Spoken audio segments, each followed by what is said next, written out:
ओम श्री हरि। श्री नावादास जी का पावन स्मरण। किसी भी ग्रंथ की महिमा मान्यता उसके रचयिता के व्यक्तित्व से संबंधित होने के कारण होती है। श्री नावादास जी का जन्म कर्म दिव्य था। इसी कारण भक्तमाल भी दिव्य ग्रंथ के रूप में प्रतिष्ठित हुआ। अपनी सबसे बड़ी आपकी सबसे बड़ी विशेषता थी कि आपने जन्म लेकर अपने नेत्र बंद ही रखे, जगत को देखा ही नहीं। संत गुरुदेव की कृपा हो गई, तब आपने नेत्र खोले। सर्वप्रथम गुरु गोविंद के ही दर्शन किए। संतों की कृपा से दिव्य विलक्षण दृष्टि प्राप्त हुई और उन्हीं की कृपा से उनकी आज्ञा के पालन के लिए भक्तमाल की रचना की। श्री नावादास जी का दूसरा नाम था श्री नारायण दास। श्री नावादास जी श्री रामानंद संप्रदाय के महान आचार्य रहे हैं। श्री नावादास जी ने श्री अग्रदास जी को अपना गुरु और अपने को उनका सहचर बताया है और उन्हीं की आज्ञा से उन्होंने भक्तमाल की ग्रंथ की रचना की। अग्रदास जी के गुरु थे पयहारी श्री कृष्णदास जी और कृष्णदास जी श्री अनंतानंद जी के शिष्य थे, जो कि श्री रामानंद जी के साक्षात शिष्य में प्रधान शिष्य थे। इस प्रकार नावादास जी गुरु परंपरा इस प्रकार बनती है। श्री रामानंदाचार्य, श्री अनंतानंद जी और कृष्णदास पहरी, उनके दो शिष्य हुए किलाहदास जी और श्री अग्रदास जी, और अग्रदास जी के शिष्य हुए श्री नावादास जी।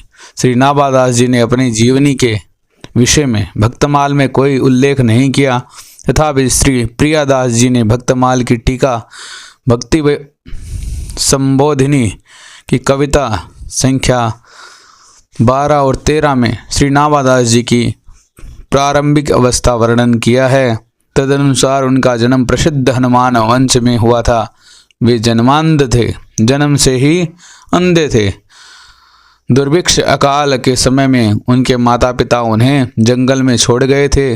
देवयोग से उसी जंगल में श्री किलह जी और श्री अग्र जी आ निकले। उस 5 वर्ष के अंधे अनाथ बालक को एकांत जंगल में भटकता देखकर श्री किलह जी को दया आ गई।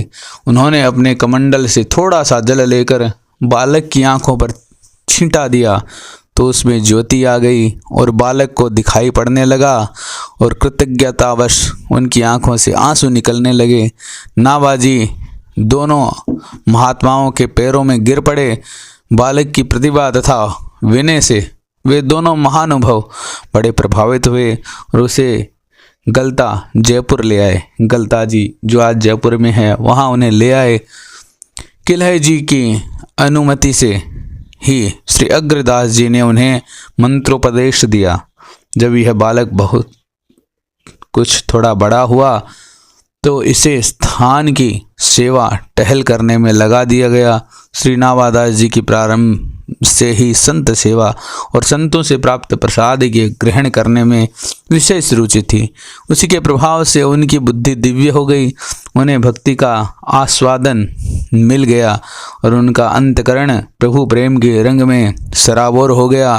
फिर उन्होंने गुरुदेव की आज्ञा से भक्ति रस से आप्लावित भक्तमाल की रचना की। नावा जी के संबंध में कई दंत कथाएं भी प्रचलित हैं। एक किंवदंती के अनुसार नावा जी को ब्रह्मा जी का अवतार बताया गया है और कहा गया है कि एक बार ब्रह्मा जी ने वज्र के सब ग्वाल बालों तथा गौं और बछड़ों का हरण कर लिया था। इस पर भगवान श्री कृष्ण ने अपने योग माया के प्रभाव से वैसे ही अन्य ग्वाल बालों, गौं तथा बछड़ों की सृष्टि कर दी। व्रज के लोगों को इस बात का पता नहीं लगा।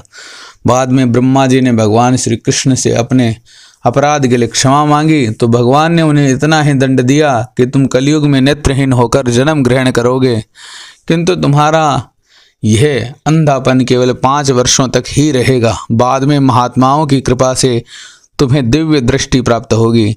इस किंवदंती के अनुसार ब्रह्मा जी ही नावादास जी के रूप में अंधे बालक के रूप में उत्पन्न हुए और बाद में श्री किलह जी तथा श्री अग्रदास जी की कृपा से उन्हें दृष्टि प्राप्त हुई। नावादास जी के माता पिता कुल, ग्राम आदि का कोई प्रमाणिक वर्णन प्राप्त नहीं होता। उनके दीक्षा गुरु स्वामी श्री अग्रदास जी थे और प्राय सभी ऐसा मानते हैं कि श्री नावादास जी का संबंध जयपुर गलता गद्दी से तथा इनका समय विक्रम संवत 17वीं के आसपास का है।